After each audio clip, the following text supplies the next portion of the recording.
Let's do it. Good morning, Freedom Team. Good to see everybody. If you can, turn on your cameras. Just a reminder, we do this every Tuesday. For our group Freedom Team, most of us are part of EXP, about 2,500 agents all across the country. We're all part of Sean Sturrock's group up there. Sean, making the big bucks with Freedom Team. Anyway, it's good to be here. Good to see everybody. If you're a guest with us, welcome. We open this up to everybody every week. So, great to have you with us. This is not an EXP pitch of any kind. This is all just content and value add, whatever we can do to help you, with your business. So anyway, this morning, Steve McCarthy out there in California. Where you at, Steve, in California? I forget. Hey, Jeff, I'm north of Sacramento, a little town called Yuba City, California. It's about 30 minutes. Yep. About 3 hours south of or north of the Bay Area, San Francisco. Okay. Yep. There you go. Well, it's good to have you with us, man. I know you and your wife, Kelly, we met back in Florida. I don't know. Yeah. Gosh, it was over a year ago now, last summer sometime down there.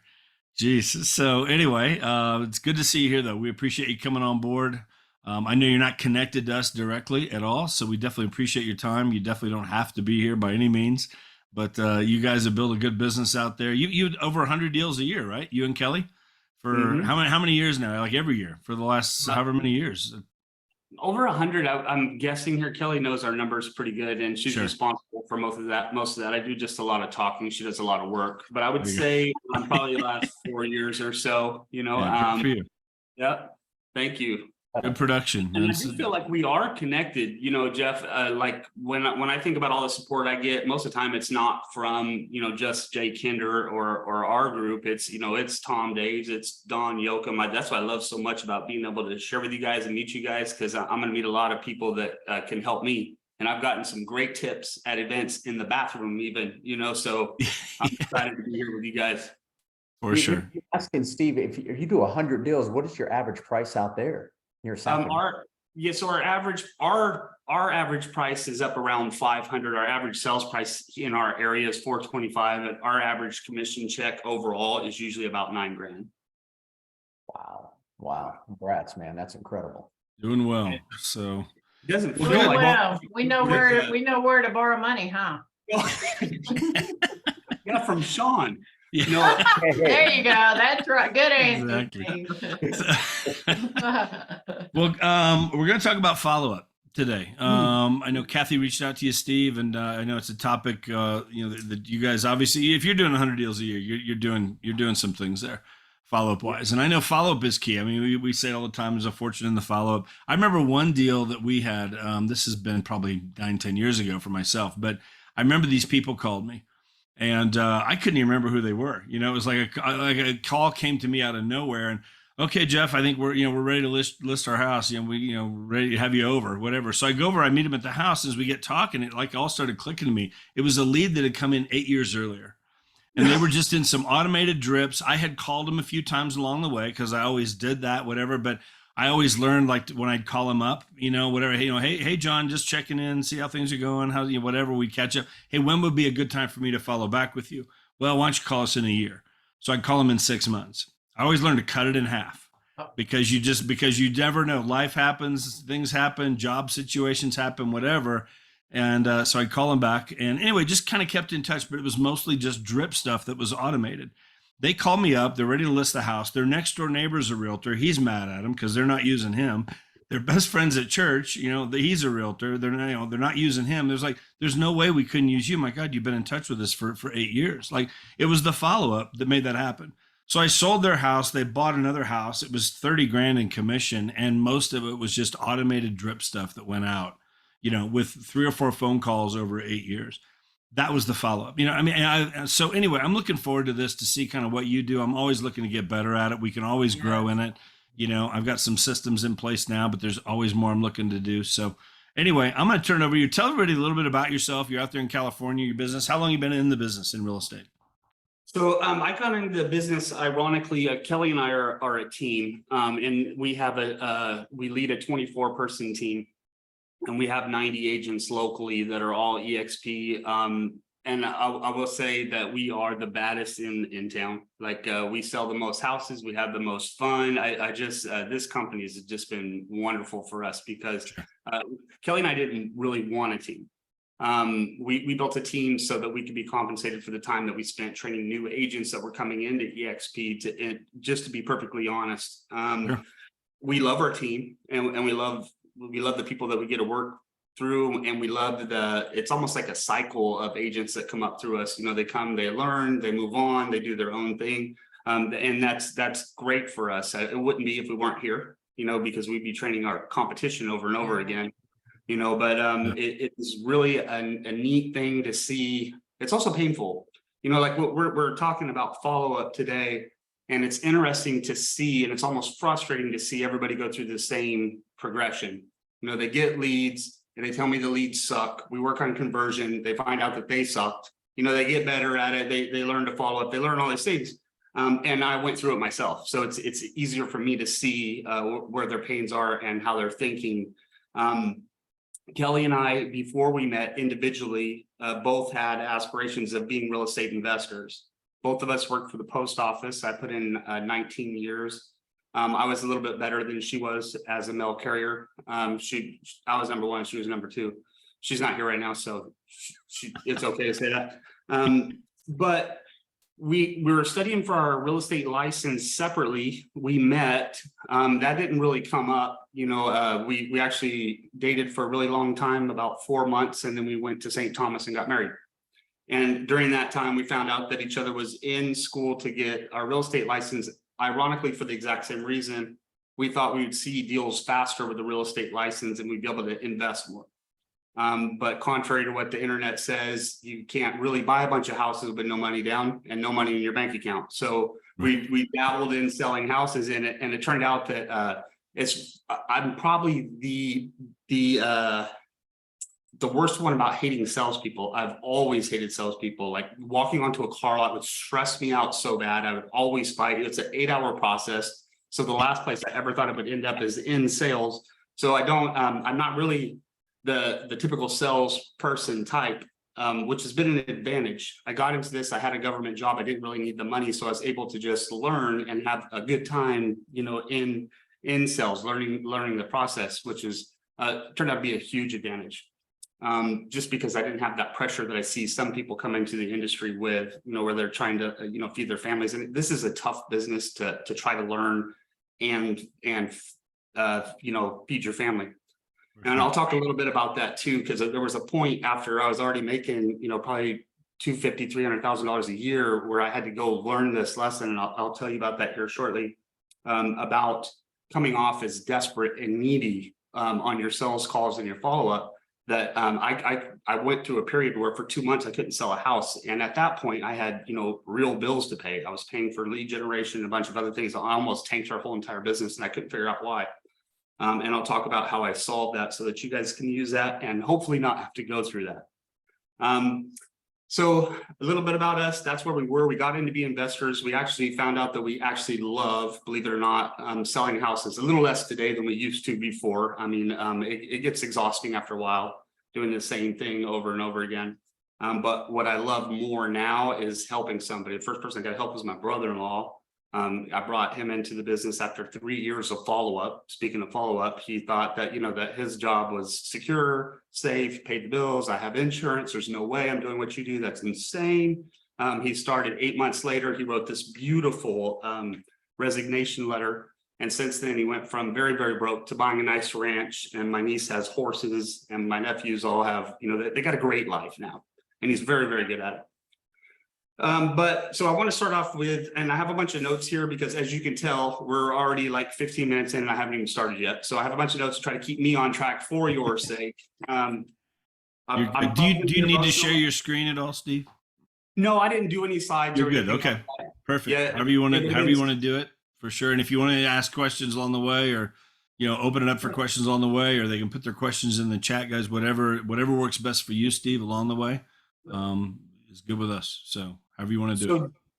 Jeff, and for all you guys, if you have a question, just wave at me, or actually, I don't even know if I can see everybody on here. So just unmute and just say, hey, slow down. You know, can you go back over that? I'd love to actually talk to you. When this is over, I'm my phone number, Jeff, Kathy, you guys have that. Please share it with anybody. If you want to go deeper on something, I'm always happy to help. Kelly is too. We love to take it. And honest to God, we actually love you guys. You guys are the reason our stock keeps increasing. You guys are the reason that we get to say we were our only profitable company last year. We're the only one that's got collaboration. We're the only one that gets to do all these different things. That's because of all you guys. So we want to help you too. I want to share some statistics because I'm not that guy. I'm not the engineer type at all. So, but preparing for this, I wanted to kind of know what I was talking about a little bit. So I found these statistics that I think are super important, and they seem to be true for what I've experienced. And that's that 87, this is from NAR, 80% of sales take 5 or more follow-ups, meaning that if you touch them once, you know, you're going to lose out on a big pull. And I'll show you why that's really significant using the numbers that we do. 44% of agents only follow up once. I've been guilty of that. And I see it quite often, you know, because I get the back end of the CRM for my team. And I will tell you, out of 24 agents, I have one that is really, really consistent. And I've got about 5 that show up often and make calls to the CRM, update it, and actually look at it. And I've got about 25% that don't log in enough to lose KB4. And I'm assuming most of you guys use KB Core. To me, that's sad. I had to pay for that before EXP. It was very expensive to have the CRM system and all that kind of stuff, and then to pay for lead generation on top of it. 94% of agents give up before the 4th follow-up. I'm sure you can see how this is a problem if 80% of people need 5 touches or more to actually convert into a sell. That means we're giving up after doing all the work and allowing the next lucky person on the phone to talk to them to have our commission check. And they're probably not getting the service that you could have gave them. So you're doing them a disservice. Now, to do the math, this is I wanted to do this for you guys. If my average check's $9,000, if I sold 10 homes last year, that means I should have sold 50 if I was doing the follow-up. That difference is between almost making 6 figures a year at 90,000 with 10 homes to being an icon agent selling 50 homes and making almost $250,000 a year at $450,000. So I would rather have $450,000 than 90, and I hope that you do too. So I can't tell you how this is not just going to financially impact you. It's going to impact your ability to give to church, to support your kids, to put away for college, for everything. So the lack of follow-up is not just something that you can just put off. It's actually affecting your entire family. So I'm going to beg you guys to consider doing 1, 2, 3 things that we pick up here today just a little bit better. I mean, everything just has to be incrementally increased for you to get there. I'm not asking you to do everything today all at once. That'd be overwhelming. You'll never do it. If I go to an event or I'm learning something new or a training, I always just take down notes and I just look for what's one thing. If I go to, you know, build and I'm listening to 10 different brilliant speakers doing way more than me, it would be insane to think that I can take down all the notes, go implement everything that they've done over the last 10 or 15 years and change my business. That's just going to cause major problems for me, and I'm not ready for it. But I can add one thing, and I can work on getting better at one thing to make my business better over time. So I would hope you guys will just take today and look at possibly increasing your business just a little bit. Excuse me. Okay. I think we're going to cover just today, just give you just the basics, why agents don't follow up. And this is my personal experience from working with, you know, newer agents, well, sometimes seasoned agents too, that come onto the team for support. I get to see some of the same things over and over and over again, the same problems they're having, the same fears, the same objections. So I want to share with you guys what we found to be successful to help them get past what their roadblocks are. Excuse me.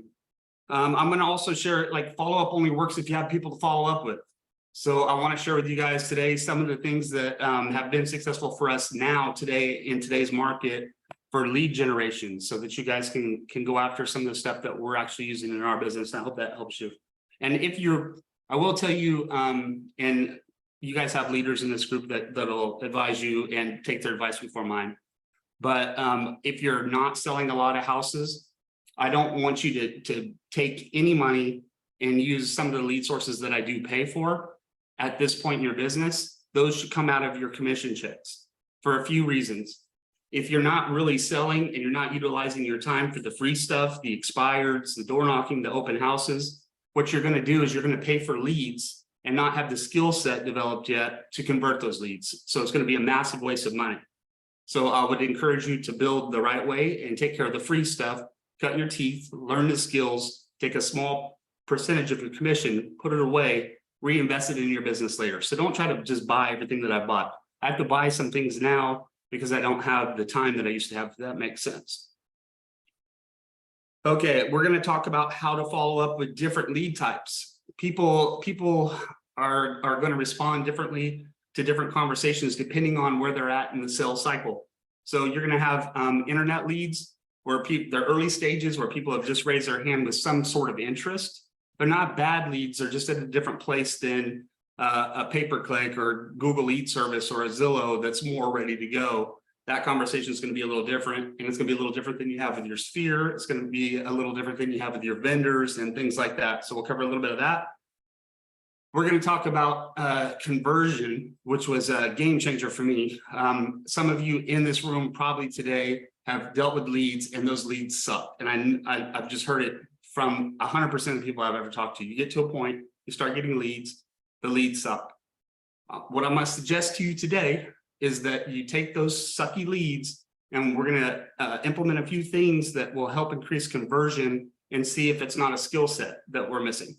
Because to me, every lead's good. They've raised their hand saying, I'm interested in a house. They may not be buying for 8 years, but we have a system like Jeff demonstrated today, and I've had him too, Jeff, that will allow you to stay in contact with them even if they have a realtor at church, even if their neighbor is a realtor, but there's actually a relationship that's been built over time with the assistance of, KV Core's CRM, which is not a replacement for follow-up. Your CRM is not a follow-up system. It is a tool to support your follow-up. We're also going to be talking about databases, why they're important, what the goals should be for you to be building those, because we do need people to follow up with. We're also going to touch on the value of the database, if you should need to sell it at some point. We're also going to talk a little bit about ways to buy them for no money down from people that are going to be exiting the business. Really fun stuff. All right. So first thing I want to talk about is why agents do not follow up. This is just a small list of the most common things that I hear from agents. And then we're going to talk about how to solve those. The first one is I'm not a pushy agent. I told you I don't like salespeople at all. I loathe getting in those arguments with them and them trying to trick me into buying a car that I don't want because it's been on a lot longer than it's supposed to be or whatever. Like, I can't stand that. So I don't consider myself a pushy agent. In fact, this goes, I don't suggest you do this, but this is just me. I don't even take a listing agreement when I go to a listing. I try to secure the listing by winning it, building rapport and building a relationship right there. And I'm confident in myself enough to do that. And I rarely ever lose. But they'll ask me, well, I'm ready to sign. Well, I didn't bring a listing agreement. I want to make sure that we're a good fit for each other and that I'm going to enjoy my life after working with you, right? So I actually will send them that listing agreement later. That is not for you to do. That's just my style.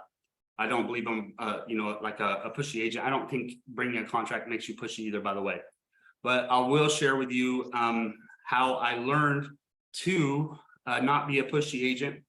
And I use the same strategy in my conversations from shopping at Nordstrom's, which I don't. Like, most of my clothes, if you ever see me at an event, come from Boot Barn. I wear cheap jeans, and that's just me. But on occasion, you have to go get a nice something for some kind of event or whatever. And when I do, it'd be at Nordstrom's. I will tell you that 90 times out of 100, you walk into Nordstrom's, somebody's going to approach you and they're going to say, can I help you with something today? Can I help you? And automatically, I will say, regardless of whether or not I know the store as well as they do, no, that's okay. I'm just looking, right? And then I go about my business and I spend an extra, 40 minutes looking for stuff that I could have walked in, they took me to, and then gone out. Now I went to, with Kelly, we went to a Grant Cardone event. It must have been his, shoot, I can't think of the event. Anyways, we went to a Grant Cardone event. This one was going to be really, really cool. Grant had called us on the phone, and Kelly talked her into buying the big package, which is, that's a talented salesperson, because Kelly doesn't, really blow money on stuff like that, but she did. And we were going to be on a yacht, like an after party with the yacht. Fat Joe's going to be there and all that kind of stuff. Not appropriate for me to wear boot barn clothes too. So I walk into Nordstrom's, and instead of the person saying, how can I help you today? What are you looking for? Whatever. They didn't. They said, hey, you look like you're in a hurry. What are you trying to do here today? And I'm immediately like, oh, I just need to get a few things. Well, what are you going to be doing? Like, what kind of thing are you doing? And I said, well, actually, I'm going to be on a yacht, and I don't know if I'm supposed to wear shorts and no shirt, or am I supposed to wear a suit? Like, I'm not a yacht guy, obviously. Like, I don't have any clue what I'm supposed to wear. I got the perfect thing for you. What if we wear something that's, professional, like sharp, but also like really casual? I think you would look really good in this because of this, whatever it was, like some kind of compliment. Once you compliment me, I'm already a fan of yours, right? You like me? Oh, great. This is great. So that person tells me, I think this jacket is going to look really good on you because of this. Well, now I look even better. And this person sold me shoes, the jacket, the shorts. I think I even bought a belt that day. I have plenty of belts. But the difference is that person was interested in what I was trying to do. They recognized that I was in a hurry. I'm walking fast. I always walk fast. They don't know that, but they were interested in what I was doing. They were paying attention to me. They were complimenting me. They were being nice. And I thought, wow, as many times I walked in the store, I always went out alone. The experience I had that day was phenomenal. I had somebody that was a true professional that seemed genuinely interested in me and what I was trying to accomplish.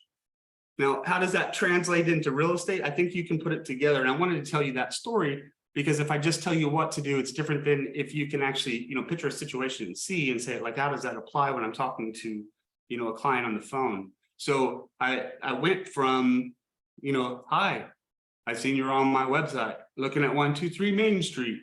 Would you like to see this in person? I know that like Tom Ferry's a much smarter man than me, and I know that they teach something similar to that. But when it came to, hey, it seems like it's a lot of trouble to log in and put all your information in. What were you trying to do today on my website? And say, oh, I'm just looking. Fantastic. I like to look at houses too. In fact, that's one of the things that got me into the business. What kind of houses do you like looking at?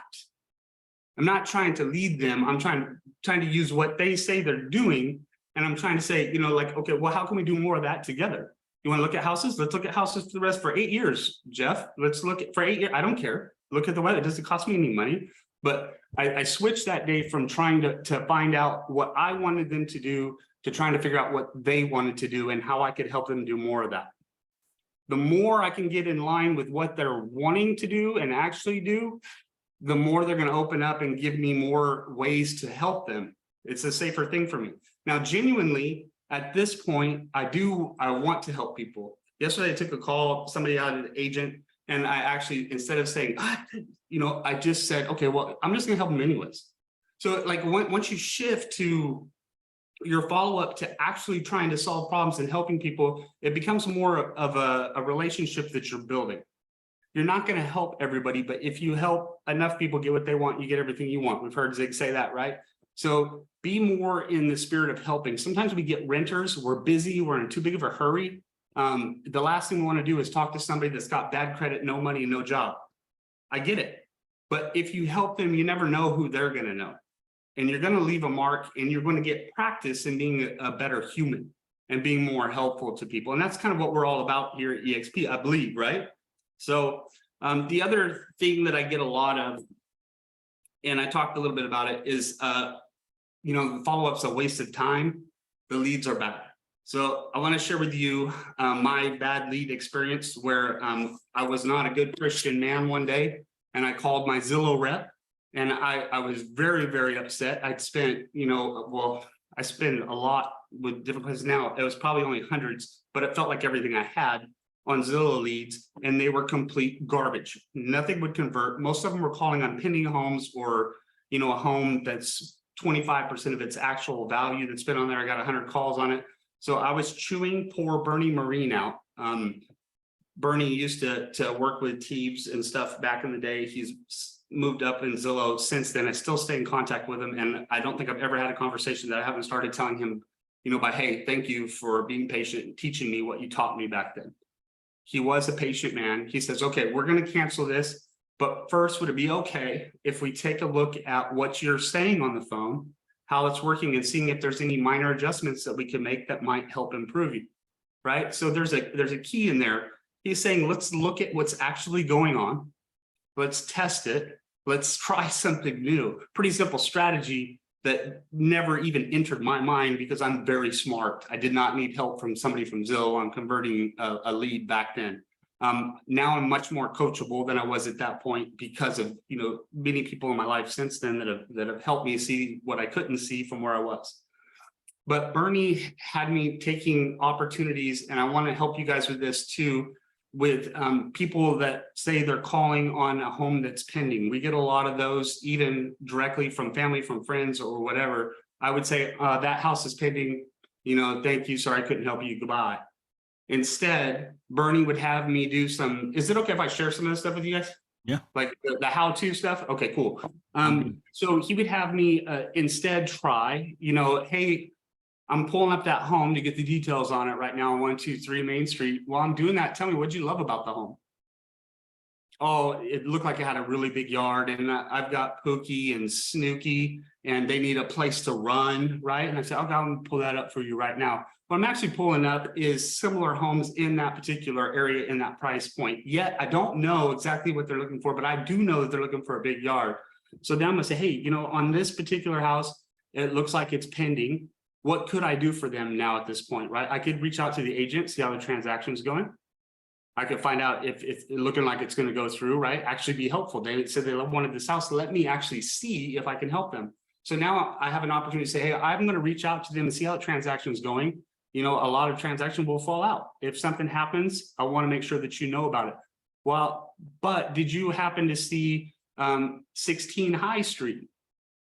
What I love about this home, it's got a really big backyard for Pookie and Snooky. Is it something you'd like more details on?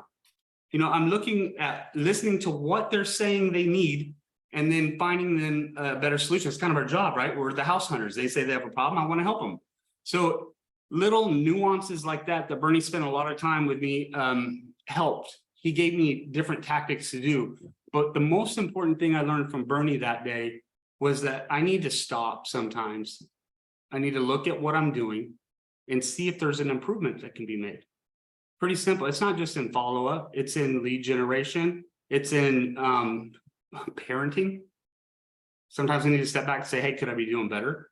Marriage, everything, right? So it's a small lesson. A lot of you probably already have that. It looks like a really smart group. But at that point in my life, I didn't have that. So I would encourage you to sometimes, if things aren't going the way you want, just step back. Take a look at what you're doing. Record the conversations that you're having. You'd be surprised what you learn about what's actually being said versus what you believe you'd said on the phone. No time. Follow up. I don't have time to follow up. I'm very busy. That's great. But if you want to be more busy and sell more houses, where is that time going to come from? If you don't have time to follow up, how are you going to have time for twice the transactions to hit the goal that you want to do? What you might have is a time management problem. Now, some of you may actually know John Kitchens was one of my favorite coaches. He coached us for a long time.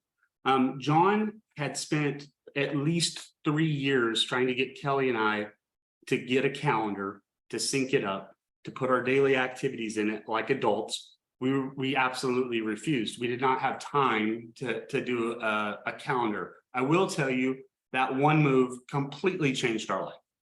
It is so wonderful to have as much time as you can create when you replace the things that you don't realize you're wasting time on. There's apps on your phone where you can go check on social media how much time is actually going by. I promise it's more than 11 minutes like you think it is in a day. It's probably more like hours. There's many places where we can cut out some time. But the purpose of the calendar and getting really clear about it is, this is what we were taught to do. And I encourage, one or two of you to try this. It is a game changer for you, is to take that calendar, especially if you don't have time for follow-up. Follow-up is mandatory. Like, you have to do it. You're losing, what would we say? 10 homes to 50 homes, an extra of almost $375,000. Like, that's worth it doing a calendar. It shouldn't have taken me 3 years, but I'm stubborn. But what you want to do first is take your calendar and you want to build in the things that matter most. A church on Sundays. You want a family time, vacations. I do 1 hour a night with my 8-year-old, anything that he wants to do. It's mostly video games, but it's our time. No cell phone, it's our time to connect. So put those things that are important to you in the calendar first, then build out those things that actually move the needle towards your goal. So those early morning activities, if you haven't read Miracle Morning, phenomenal book. It'll teach a night person like me how to become a morning person. But building in the 1, 2, or 3 things that move the needle towards a goal, where you can actually be working on your business instead of in it. Those are things you could be doing in the morning. Maybe that's, I don't know what it is for you, but just putting that 30, 45, 50 hour in every single morning to work on 1, 2, 3 items that work on your goal. And then what's the daily activities that I have to show up for? And it doesn't have to start out with, 2 hours of prospecting. Hopefully it gets there. It doesn't have to start out with 1 hour of follow-up a day, but start small, put it in for 10, 15 minutes, start building the habits. It's the habits that carry you through the hard times. I don't know what to say. I get that. And to be honest, I sat next to just an absolute beast as a brand new agent. Some of you are new. I sat next to this woman that could turn a wrong number into selling her grandmother's house. She's just so good and so consistent. Showed up every single day. She sat next to me while I was trying to learn to prospect and to follow up and what to say on the phone. So I had an advantage. I got to hear somebody really great at doing it. What I learned from her, her name is Edie Miller, is that she showed up every single day and she made the calls, and rejection, there was no hurt feelings for her. I'm a sensitive person. I'll probably cry here today during this training at some point. But she had like just the kindest. People would be mad at her, yelling on her phone. She didn't care. She'd just be kind and move on to the next person, like we're supposed to do. But she showed up every single day doing that. If you don't know what to say, the best thing that you can do is ask what they're trying to do.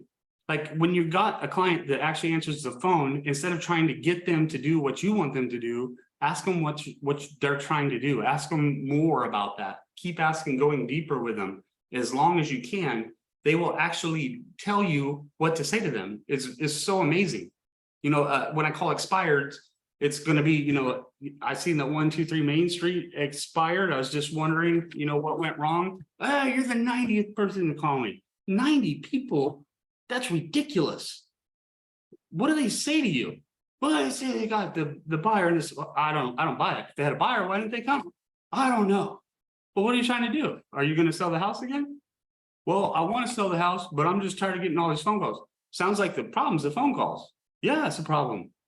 You want me to end them for you? I can come out there, put a sign in your yard right now and tell these people to stop calling you. Just ask them, what are you trying to do? Stay with them, agree with them, stop fighting them. It's way easier than you think. I'm going to tell you, I'm going to jump ahead. This is how we deal with internet leads, but this is a recent lesson for me. I've always known what I do differently on the phone, but had trouble teaching it because it's more of a mindset thing.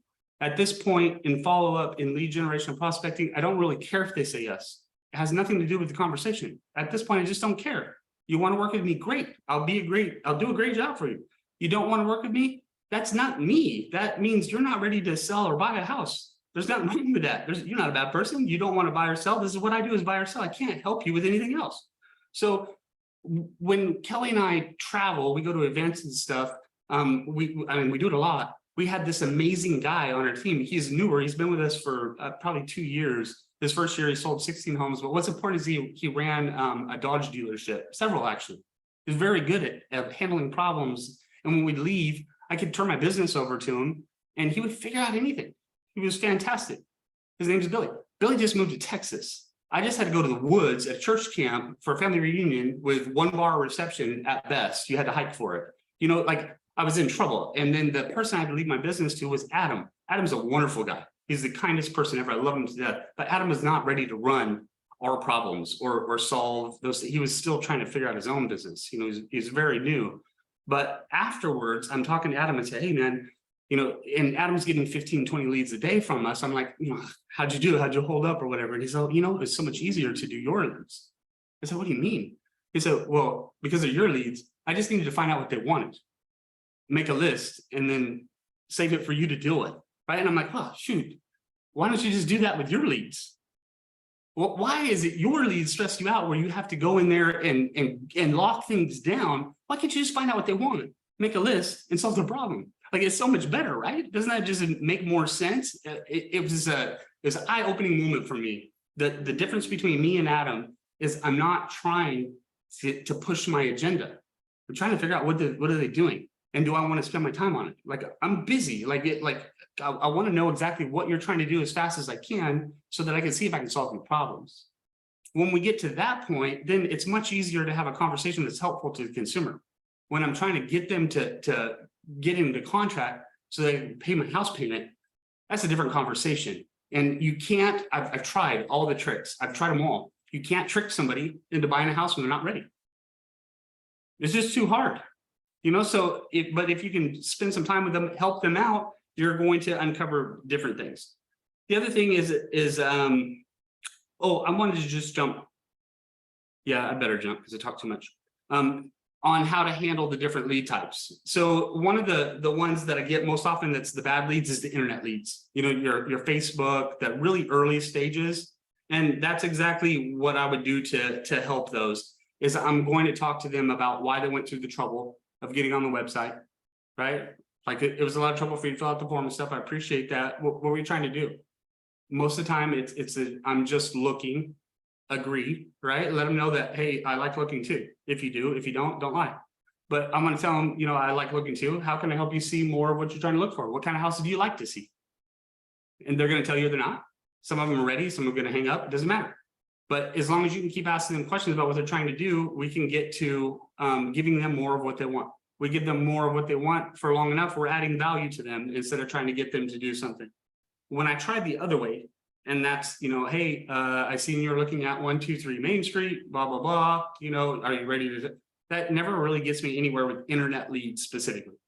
So I would advise you to slow down and try to figure out what they're trying to do. And don't give them more than they're ready to have. It's really, really simple. Okay. Next one is the more ready to go leads. And I want to give you guys, I'll give you that effort. Okay. The pay-per-clicks, Google lead service, Zillow's more ready to go stuff, I'm very direct with those. So if I'm following up with them, I'm saying, you know, we know they looked at a certain property. Hey, I seen you were looking at 123 Main Street. Do you have specific questions on that, or are you ready to see it? I just go straight into it. If they say, you know, I've got questions, I'm going to answer those for them. If they're ready to see it, I'm going to set the appointment. Then I want to make sure that I ask, is there anything else you want to see today or on that day? Whenever they want to go look. The reason why is that you guys have probably ran into this, maybe some of you haven't, but most people don't realize that you can help them on any property. So they're actually calling what they think is listing agents from Zillow, from Realtor, and just getting a bunch of random realtors, and then it's just whoever does the best gets to keep them, type of thing. So make sure that you're asking if there's anything else that they would like to see that day, and get that set up for them. The next thing that you need to ask them is, are they working with an agent, right? A lot of people skip that. Make sure you ask them so that you don't show up there and find out that their agent's there. It's happened to me where I set the appointment, show up, and they bring their agent, and the agent's from a different MLS and just needs access to the house. The next thing that you want to ask them is, if I find something like 123 Main Street and 45 Hill Street, where would I send that to so that you know about it, can decide whether or not you want to look at it, so that I can make sure that I get the email, assuming I don't have it. If it's through some websites, you'll get it automatically. There's no need for that. Then I want to ask them, if we go look at 123 Main Street today and you love the house, would you be able to buy it? Or Do you have a house that you need to sell in order to buy it? I need to know, because if they have a house they want to sell, I don't want them using their neighbor or the church member. I want to start getting them ready for me to list their house. I like listings.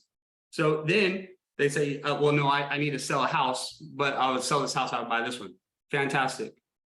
I would like to send you a free market analysis of your neighborhood so that you can stay up to date while you're getting ready to sell, with all the information on what's sold, what's going on in your neighborhood. Can I send you that? Yes. What's your address? Now I have a reason to research the address without asking them directly. Can I start getting you a home value? Go around that. Okay, next, past clients. So if you're following up for past clients, I'm going to teach you something that Jay Kinder taught me. It's called the Shannon Brown method, actually named after a car salesman that sold him a Hummer, but phenomenal strategy. And I use it all the time, and it works really, really good. What Shannon Brown would do is he sold Jay a Hummer, and he called him the next day and say, hey, you had your Hummer for a day. Is there anything you don't understand about it? Is there something that you need to know about? You know, any blah, blah, blah, whatever. And then Jay would be like, oh, no, man, I love it. It's great, blah, blah, blah. Next week, you call him back and say, hey, Jay, you had your Hummer for a week. I wanted you to know that it has this feature and it does this. Make sure you get, you know, this chart, whatever has the oil change on it, just a little bit of value for it. Call Jay on week 3. Hey, Jay, how's the Hummer treating you? Great. Any problems? No. Fantastic. On week 4, calls Jay. Jay's already used to Shannon. Hey, Shannon, what's going on? Hey, man, I just want to know, do you know anybody that's thinking about buying a Hummer? Who do you know that would be a good fit for that? I can give the same service I gave you.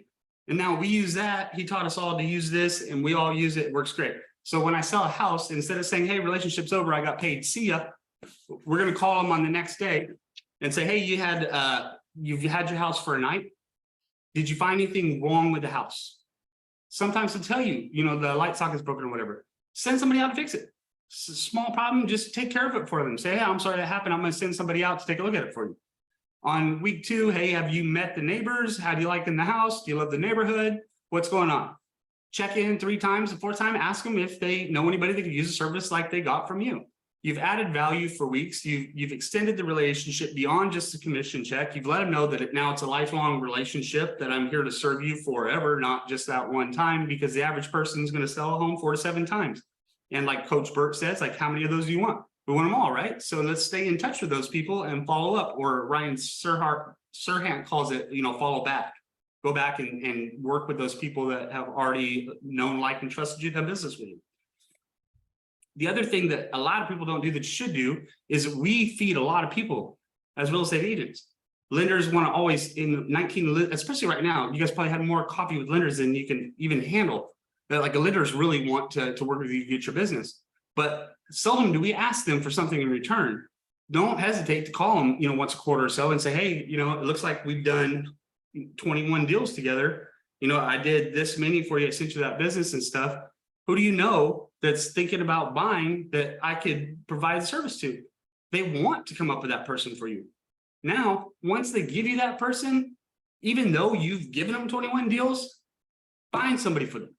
Let them know how much you appreciate the fact that they gave you a deal. It's hard for a lender to give one real estate agent a deal if they're only going to get 6 in the whole year. You know, who do they give them to? They work with a lot of people. Immediately find somebody to give back to them and let them know about it. Hey, I really appreciate you giving me Joe. I got Bob ready to go here. I wanted to introduce Bob to you, introduce them in a 3-way text where you edify each other, you know, let them know how wonderful of a lender you are, blah, blah, blah, and connect them, give somebody back to them. And then connect them with an agent. Real easy at that point. Hey, I know you're working with so-and-so. My guy does a phenomenal job. I don't know if you ever worked with him, but and not only that, last week you gave me a buyer and stuff. I wanted you to meet. Would it be okay if I introduce you guys? Like, you're really doing something big for that lender. And then where are they going to send their business to if they know that's how you're going to respond in return? Same with your insurance person or anybody else. Like, don't just take from them, give back to them, but let them know what you're doing. And they're not going to forget you. They're going to want to give you the next buyer over anybody else because you paid it back. You already given them business and you introduced them to somebody else. They all want to meet another agent. Also, what to expect when doing follow-up. Let's skip that. Okay. I want to go to a database because this is really fun. So do you have a strategy to grow your database? We can't follow up people if we don't have people, right? So one of the things that I learned from Tom Daves, I think it was, Tom's my accountability partner.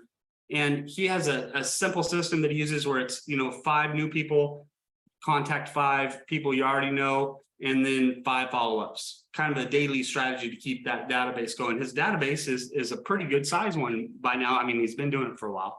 But, building up that database is important. The goal, I was taught by Don Yoakum. I didn't understand it, but he made it really simple for me so that I could share it, with you guys and my team. The goal is to get 300 people that think of you first as a real estate agent.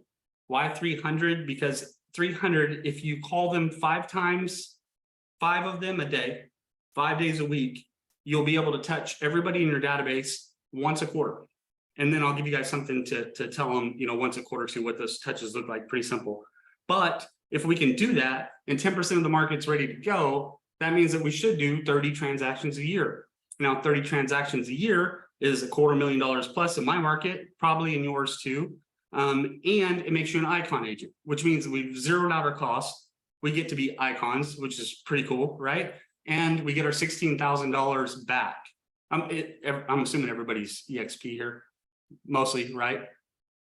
Okay, mostly. well, There's a mix, but yeah, mostly. Okay, well, you're good. You're good. That's not a pitch. You can use this stuff. You might not make it at Icon, at Keller Williams, or whatever. It doesn't really matter. But you're still going to make $250,000. That's pretty cool, right? And it's all from just having a 300-person database.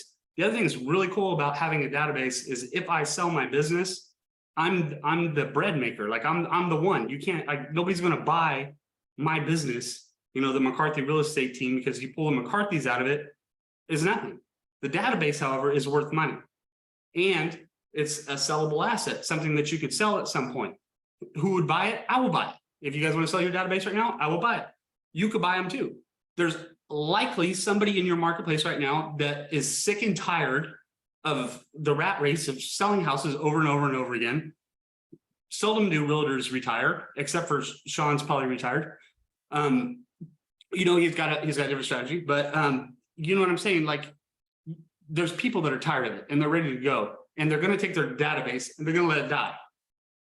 Instead, they could be selling you the database for free. You don't pay them a dollar amount up front, but what you do is you make an agreement with them that, hey, for the first year, 50% of the transactions I do within your database goes to you. Second year, 30%. Third year, 25%, up to a set amount of dollars, whatever the value of that database is. But it helps them because they can still have a little bit of income as they exit.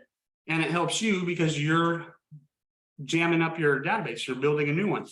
And for it to work, for them to get paid and for you to get paid, they got to do a little bit of work. They got to call 5 people a day, just like you would be on yours. But they're going to be warm transferring over to you. So don't discount the older top producer that slowed down a lot. Have a conversation with them. See if they're interested in partnering with you to transfer that database over to you together. 2 of you work together, just a little bit of work for them, very much just a few phone calls, and they can exit and you can essentially adopt all their clients. So I think it's really, really cool to do. We're working on doing it right now. Lastly, and I know I'm going to just real quickly, KV Core, I talked about a little bit. Great tool. I've had it happen too, Jeff, where people have been in the system and they are so grateful that I followed up with them for all these years and I have no idea who they are. And I'm trying to find out on the phone call while I'm talking to them who they are, and they do business with you. So I love it as a backup tool, but it's a backup tool. If you're not actually looking at it, and the statistics will blow your mind, and I'm sure some of you are gonna, you can say to yourself, yeah, that's me. You're seeing their activity pop up every day. And you're not calling them. They're looking at houses and you're not calling them. And we know that you're only doing 20% of the business that you could be because you're not. Take a look at those people and follow up with them. See how you actually improve their search. You get to see the property they're looking at. What an amazing sign if they're looking at 123 Main Street and right then and there, Chuck, you call them and you're like, hey, have you seen 123 Main Street? Oh my gosh, this must be a sign, right? Like you're getting some real good inside data from your system. All you need to do is do a little bit of follow-up. right? So don't just do, oh, here's another thing, before. Everybody wants to know how to use it. If you ask somebody how to use it and they show you a little bit, you're probably gonna be more confused than when you started. Yet everybody in here has like 16 hours of training built into your system. You can literally go in there with what you're trying to work on in KV Core and watch hours and hours and hours of videos on it. And as daunting as that sounds, you should probably watch it 2 or 3 times, depending on what you're trying to do, because it's an amazing system that will totally back you up. And like, if you guys will use that, I used it and I think it's a great system. We use a follow-up boss now because it's got a leaderboard and it's funner for our team. But it's a great system that can do some big things for you. There's lead generation, there's everything in there to help create more opportunities for you to follow up on. All you got to do is commit to spending the time. Now, I know once you go to watch those videos, you're probably going to want to fall asleep. They're boring for somebody like me. But at the same time, if it's going to help you do more business, you should do it. And now you're probably thinking, well, I don't have time to watch 16 hours worth of videos. I get it. But you're putting your time somewhere else. Like you're literally spending it on Netflix or something else. Like, why not carve out something one time to help you understand the system that could generate more income for you? And then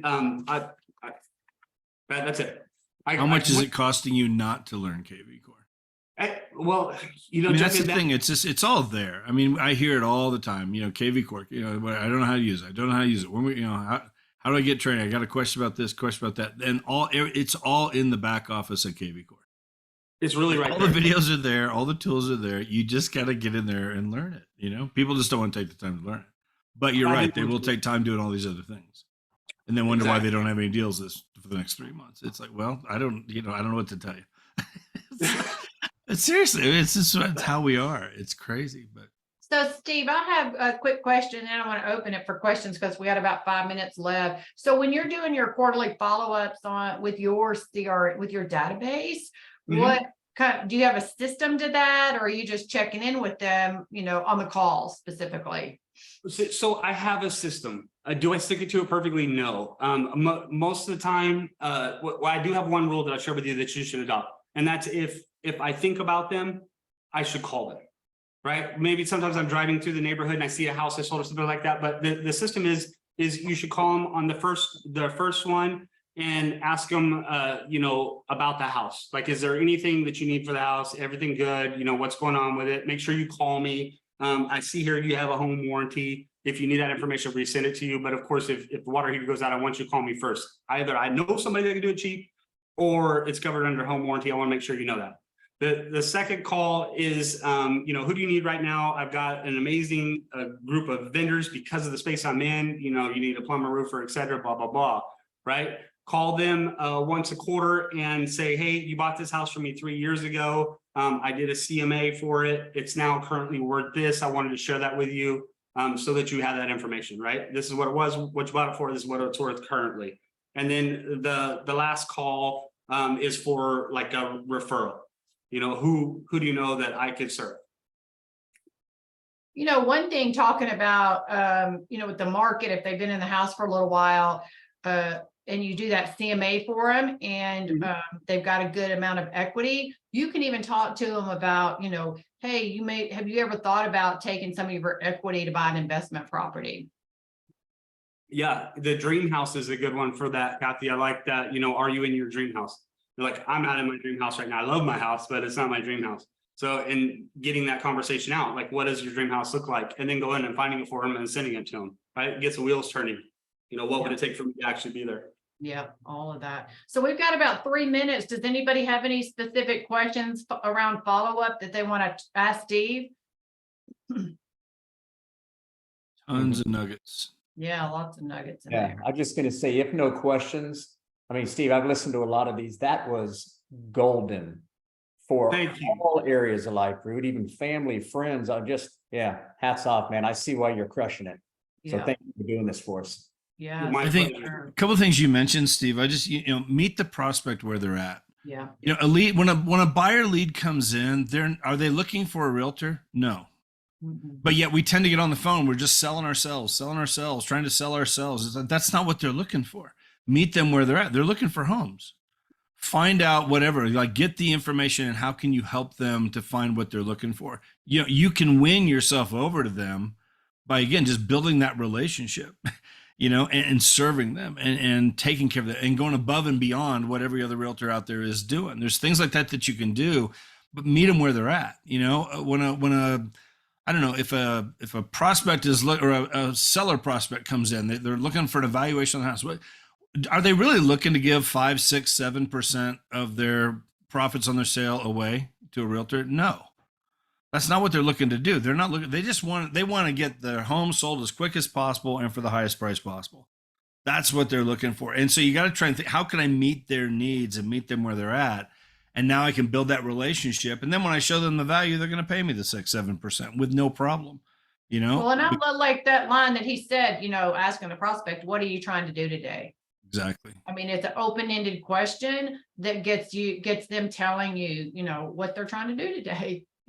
Oh, I'm just browsing or this or that, or, I'm looking at how much I can get for my house, whatever, and then you just know the angle to come back with based on what their answer to that open-ended question is. I love that question.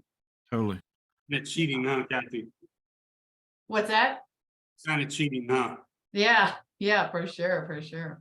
And again, though, guys, the one thing I learned, way back when, 20 years ago when I got in this business, was the very last question I asked before I hang up the phone is, when would be a good time for me to follow back with you?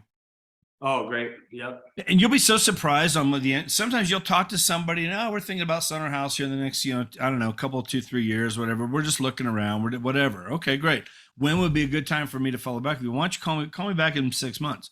Okay, wait a minute. They just, if I didn't ask that question, they would just go into my system, and 2 years from now, I'm calling them again, and they already made the move, because really deep down, they were looking to move, and if they say 6 months, again, cut it in half.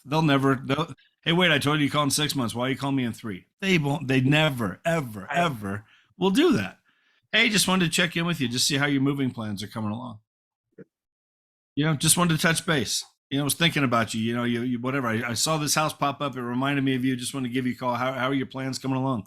Oh, we're just doing whatever. And all of a sudden you'll hear things, whatever. The wife lost the job, or the husband's, there's a possible transfer going on. Life things that come up that all of a sudden now the 12-month plan they had has now a 6-month plan. I can't tell you, at the beginning, I lost some deals because I'd call them up. They'd already made a move.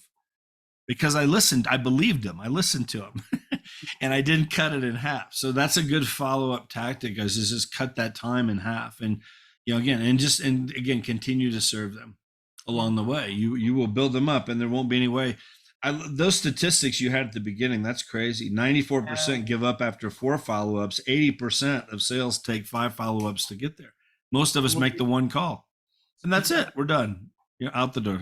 Oh, they're just not ready. Whatever. It's like, how much more business could you have if you just had systems in place? And I think that's where KV Core comes in, or a database of some sort. Minicom. Because when people ask all the, I was going to say, people ask all the time, what's the best CRM? The golden answer that we all know is the one you're going to use. The one you're going to use. KV Core is there is AI. Somebody asked that there is AI built into that, but it's very intuitive. It's very, very robust. But it's a little bit more difficult to learn in some of them, but it has a lot of bells and whistles to it. And if you're not going to go spend the time, like Steve said, 16 hours plus to go learn that, then get something simpler and just use it. Yeah. Some sort of system, though, guys, where you open it up every day. Yep. Here's a list of the calls I need to make today. 8, 10, 12, 15, whatever. And you sit down and you take your hour, 2 hours, 3 hours, whatever, and you make those calls. I'm telling you, there's a fortune in the follow-up. And you click on those, and then you read the notes. One thing I learned too is, like, if they, you have a conversation with them as you're building this relationship, and we're looking, we might need a bigger place. My mother-in-law, she's just not doing real well. We're trying to find a place maybe for her to, move in with us. We might need some more space, whatever. And now as you're following back on that, hey, real quick, before we move on, how's your mother-in-law doing? Yeah. You made that note in your CRM, which I would never remember calling them back 3 months later. I don't know who these people are, whatever. But you made that note, something about the dog, something about their kid that just, was getting into soccer and they're nervous. They've never played sports before. Hey, I want to see, how's your son doing with soccer? Did he ever get into soccer? The fact that you remembered that, they think oh my God, how did you remember that? Well, I got it written in my notes here from our last conversation. Otherwise, I wouldn't remember. But because it's in there and I'm asking that question, all of a sudden now I just put myself, people don't care how much you know until they know how much you care. Here. And when you have those little nuggets, like those little things like that, where you're actually creating that relationship and that rapport by asking them about family and different things like that. Hey, how was that vacation? You mentioned last time we talked, you were going to be taking that vacation to Italy, you and your wife. Did you make it over there? Yeah, tell me about it. How was it? And you start having 5 minutes, 10 minutes, your conversations about Italy. Yeah. And now you start throwing the real estate. You've connected with them, and it's just your odds of them using you, whether it's now or 6 months from now or 6 years from now, goes way, way up. Yeah. So there's just so much you can do with that. But a good database where you have those notes. So here's the calls today. You click on it, you read the notes, you make the call. Click the next one, read the notes, make the call, and you can just do that. And again, as that builds up, maybe you might need, now you start building a team because you need help with it. That's what happened to me. It just got to be too much. I didn't have enough time. Good problem to have. And you heard Steve throw the number out, 300. So the goal, if you don't have 300 in your database, is to work towards getting to that. Because if you just do the follow-up, and follow the system, statistically, that's going to close you about 30 deals, which if you're with, like you said, if you're with EXP, you're going to icon and all the benefits that come along with that. And so, so we're a little bit over time here, but just want to open it one final time. If anybody has any last minute questions that they want to ask before Steve leaves. Again, thank you, Steve, for sharing with us. A lot of good value, a lot of good nuggets. Just appreciate you so much. Well, thank you. Great being here and meeting you guys. Yeah. Great to have you. Any last comments or questions, guys, before we wrap it up? Good stuff. Build it all up. Lots of tools. So, Kathy, what's on the schedule for next week? Do you remember? I don't have it in front of me. What are we doing next week? Next week is Nolly, I believe. We got Nolly Williams coming in. There you go. I believe next week. And Nolly's just written he's written a few books, but he just wrote his latest book. About working 4 hours was it 4 hours a day? I just ordered it, but they haven't started shipping them yet. Anyway, but Nolly, he's got all kinds of accolades and all, very well known. So most people, if you're with EXP, probably at least know who he is. But so he's going to be here next week. So come join us, and he's going to talk about how to get more listings. Can I come? Come on, Steve. You're always welcome, Steve. Come on back. We're here every Tuesday. So, guys, thank you very much. Same time, same place, same link, Steve. Seriously, if you want to jump in. Thank you, Frank. That was awesome. Thank you. Appreciate you guys. Definitely. All right, Kathy, bye, thank you. Sean, Thanks, good to Steve. see you. Steve, thank you again. See you guys. Have a great day, everybody. We'll see you soon. Thanks, Call us everybody. anytime. We're here to help.